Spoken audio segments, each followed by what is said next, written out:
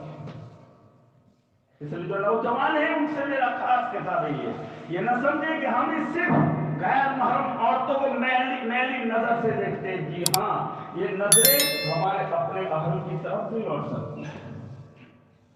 ایک سنار تھا، اس کی بیوی بہت نیک سیرت اور خوبصورت تھی۔ ایک دن وہ اپنے کاروبار سے واپس گھر آیا، دیکھا کہ بیوی زاروں قطار رو رہی ہے۔ اس نے پوچھا کیا ہوا؟ کہا کیا ہوا؟ کہنے لگی یہ ہمارا نوکر 10 سال سے پالا ہوا آج بازار سے سبزی لے کر آیا اور اس نے میرا ہاتھ پکڑ کر دبایا۔ اس میں مجھے برا ارادہ نظر آیا، تو میں اس لیے رو رہی ہوں کہ 10 سال اسے پالا اور یہ نتیجہ ملا، اتنی نمک حرام ہوئی۔ جب اس عورت نے یہ بات اپنے خاوند سے کہی، خاوند کی آنکھوں سے بھی آنسو جاری ہو گئے۔ عورت حیران ہو کر کہنے لگی تم کیوں رو رہی ہو؟ تو اس نے کہا کہ یہ اس کا قصور نہیں ہے، یہ میرا قصور ہے۔ اس لیے کہ آج ایک اور دکان پر زیورات خریدنے آئی تھی، اس نے چوڑیاں خریدی، وہ پہننا چاہتی تھی، اس نے مجھ سے کہا پہنا دو۔ میں جب اس کو چوڑیاں پہنانے لگا، اس کا ہاتھ مجھے خوبصورت نظر آیا اور میں نے اس کے ہاتھ کو خواہش کے ساتھ پکڑا، دبایا۔ تو وہی معاملہ آج میرے اپنے حل کے ساتھ پیش آیا۔ اس لیے میرے بھائیوں، گناہ بالآخر گناہ، نافرمانی بالآخر نافرمانی ہے، اس کا اس کے سوا کوئی حل نہیں ہے کہ ہم اللہ رب العزت سے پکے اور سچے دل کے ساتھ گناہوں کی معافی مانگے۔ اور یاد رکھو، اگر کسی نے گناہوں کی وجہ سے اللہ سے جنگ شروع کر دی، اللہ سے جنگ چھیڑ دی، تو پھر اللہ تعالیٰ دنیا میں اس کو ایسا کر کے رکھ دے گا کہ کسی آدمی کے سامنے چہرہ دکھانے کے قابل نہیں رہے گا۔ وَمَن يُهِنِ اللَّهُ فَمَا لَهُ مِن مُكْرِمٍ، جسے اللہ ذلیل کرنے پر آئے اسے کوئی عزت نہیں دے سکتا ہے۔ پگڑیاں اچھل جاتی ہے، سوا سے 2 پٹے اتر جاتے اور آدمی گھر پر بیٹھے بٹھائے ذلیل اور رسوا ہو جاتا ہے۔ اس لیے میرے بھائیوں، ہمیں اور آپ سب کو ضرورت ہے کہ ہم اپنے گناہوں کی توبہ کریں، گناہوں سے توبہ۔ توبہ کہتے کسے؟ توبہ کہتے گناہ کو چھوڑ دیں، عزم بالجزم کرنا، اس کا نام ہے توبہ۔ اور یہ توبہ کا دروازہ ہمیشہ کھلا رہتا ہے، باقی دروازے جو ہے وہ بند ہوتے اور کھلتے، لیکن توبہ کا دروازہ آلویز اوپن، کبھی بند نہیں ہوتا ہے۔ کیوں؟ اس لیے کہ اس پروردگار کو نہ اونگ آتے نہ نیند، لا تأخذہ سنۃ ولا نوم۔ ایسا نہیں ہو سکتا ہے کہ آدمی رات 3 ساڑھے 3 بجے اٹھ کر کے اپنے گناہوں سے معافی مانگے، اللہ تعالیٰ سے معافی مانگے گناہوں کی، اور کہا جائے صاحب بات ابھی آرام میں ہے، بعد میں توبہ کر لینا۔ ایسا نہیں ہوتا ہے۔ وہ پروردگار اپنے بندے کی توبہ قبول کرنے کے لیے ہر وقت جاگتا ہے، بہانے تلاش کرتا ہے۔ اور رحمت بارا بہانہ می جویت، بہانہ می جویت، اللہ کی رحمت کو بہانا چاہیے، قیمت نہیں چاہیے، پیسے نہیں چاہیے، بہانا چاہیے۔ بڑے اللہ تعالیٰ بندے کی توبہ سے بہت خوش ہوتے ہیں۔ جب بھی کوئی سچے دل سے توبہ کرتا ہے، اللہ تعالیٰ کو وہ اتنا محبوب ہوتا ہے، اتنا پیارا ہوتا ہے، اور اللہ اس بندے سے اتنا خوش ہوتے ہیں، فَأُولَٰئِكَ يُبَدِّلُ اللَّهُ سَيِّئَاتِهِمْ حَسَنَاتٍ، کہ اگر اللہ چاہتے ہیں تو اس بندے کے گناہوں کو نیکیوں سے تبدیل کر دیں۔ ایک بڑے میاں جا رہے تھے، انہوں نے چند نوجوانوں کو دیکھا تو آپس میں کسی بات میں بحث و مباحثہ کر رہے تھے۔ جب قریب سے گزرے تو ایک نوجوان نے کہا بوڑھے میاں، ہم آپس میں ایک بات میں مباحثہ کر رہے ہیں، آپ بتا دیجیے ہم میں سے کون ٹھیک اور حق پر ہے۔ مسئلہ یہ ہے کہ ہم میں سے بعض یہ کہتے ہیں کہ اللہ کی خاص نظر رحمت اس بندے پر ہوتی ہے جس نے کبھی کوئی گناہ کیا ہی نہ ہو، جبکہ بعض یہ کہتے ہیں کہ جو بندہ گنہگار تھا، سزا کا مستحق تھا، جب وہ اپنے گناہوں سے پکی اور سچی توبہ کر لیتا ہے تو اللہ سبحانہ و تعالیٰ کی خاص رحمت، نظر رحمت اس کی طرف متوجہ ہو۔ اب آپ بتا دیجئے کہ ہم میں سے کون حق پر ہے؟ بوڑھے میاں نے کہا دیکھو بچوں میں کوئی عالم نہیں ہوں کہ عالمانہ تحقیق کی کوئی جواب دوں، ایک بات میرے تجربے میں آئی ہے وہ میں آپ کو بتاتا ہوں۔ میں کپڑا بنتا ہوں، کپڑے میں تانا بانا ہوتا ہے، جب کپڑا بنتے بنتے کوئی دھاگا ٹوٹ جاتا ہے تو میں اس کی گرہ لگا دیتا ہوں، اس کے بعد اس دھاگے پر میری نظر رہتی ہے کہ دوبارہ ٹوٹ نہ جائے۔ ممکن ہے جو بندہ گنہگار تھا، سزاوار تھا، سزا کا مستحق تھا، اللہ سے گناہ کی وجہ سے اس کا رشتہ ٹوٹا ہوا تھا، پھر اس نے توبہ کے ذریعے اللہ سے گرہ لگا لی، اب اللہ کی نظر اس بندے پر زیادہ رہتی ہو کہ میرا بندہ کہیں دوبارہ ٹوٹ نہ جائے۔ میرے بھائیوں، توبہ بہت ضروری ہے۔ آخر میں ایک قصہ سنا کر بات ختم کرو۔ حافظ ابن قیم نے عجیب بات لکھی، فرماتے ایک دفعہ میں ایک گلی سے گزر رہا، ایک دروازہ کھلا دیکھا، 8-9 سال کا بچہ ہے، اس کی ماں اس سے خفا ہو کر اسے تھپڑ مار رہی ہے، اسے دھکا دے رہی ہے، اور ایک دھکا جو دیا اور تو بچہ گھر سے باہر آ کر گرا، ماں نے تو کھلی بند کر دی۔ فرماتے کہ میں وہی کھڑا رہ گیا کہ دیکھو کیا ہوتا ہے۔ بچہ رو رہا تھا کیونکہ اس کو مار پڑی تھی۔ خیر تھوڑی دیر بعد وہ اٹھ کر ایک طرف کو چلنا شروع کر دیا، چلتے چلتے وہ گلی کے ایک موڑ پر پہنچا، پھر وہاں جا کر ٹھہر گیا، کچھ سوچتا رہا، پھر سوچنے کے بعد گھر کی طرف واپس آنا شروع ہوا اور چلتے چلتے گھر کے دروازے پر آ گیا، بیٹھ گیا، وہیں سو گیا، کیونکہ کافی دیر سے رو رہا تھا، تھکا ہوا، دہلیز پر سر رکھا، سو گیا۔ بہت دیر بعد، کافی دیر بعد اس کی ماں نے کسی کام سے دروازہ کھولا تو دیکھتی ہے کہ اس کا بیٹا گھر کی دہلیز پر سر رکھ کر سویا ہوا ہے۔ ابھی ماں کا غصہ ٹھنڈا نہیں ہوا تھا، اس نے کہا، وہ پھر خفا ہوئی، پھر ناراض ہوئی اور کہا دفع ہو جا میری نظروں سے، تو میرا نافرمان ہے، میری کوئی بات نہیں سنتا، میرا کوئی کام نہیں کرتا ہے۔ جب دوبارہ ماں نے اس بچے کو ڈانٹا، اب بچہ کھڑا ہو گیا، اس کے آنکھوں سے آنسو جاری ہو گئے، کہنے لگا امی جان جب پہلی مرتبہ آپ نے دھتکار دیا تھا تو میں نے سوچ لیا تھا کہ میں بازار چلا جاؤں گا، وہاں بھیک مانگوں گا، کچھ نہ کچھ کھانا مجھے مل جائے گا، کسی کے بوٹ کی پالش کر لوں گا، کچھ نہ کچھ مجھے کھانے کو مل جائے گا، کسی کے گھر، امی میں نے سوچا تھا کسی کے گھر کا نوکر بن جاؤں گا، مجھے جگہ بھی مل جائے گی، کھانا بھی مل جائے گا۔ یہ سوچتا ہوا امی جان میں گلی کے اس موڑ تک پہنچ گیا،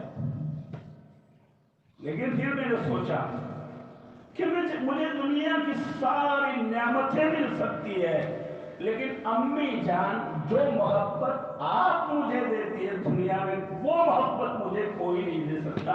یہ سوچ کر کے میں واپس آیا ہوں اور آپ کے گھر کے دروازے پر پڑا ہوں، اب آپ مجھے مارے یا دھکا دیں، میں یہاں سے کہیں جانے والا نہیں۔ جب بچے نے بات کہی تو ماں کی مامتا جوش میں آ گئی، اس نے بچے کو سینے سے لگا دیا، میرے بیٹے جب تیرے دل میں یہ کیفیت ہے کہ جو محبت میں تجھے دے رہی ہوں دنیا میں وہ محبت تجھے کوئی نہیں دے سکتا ہے، تو میرے گھر کا دروازہ تیرے لیے کھلا ہے۔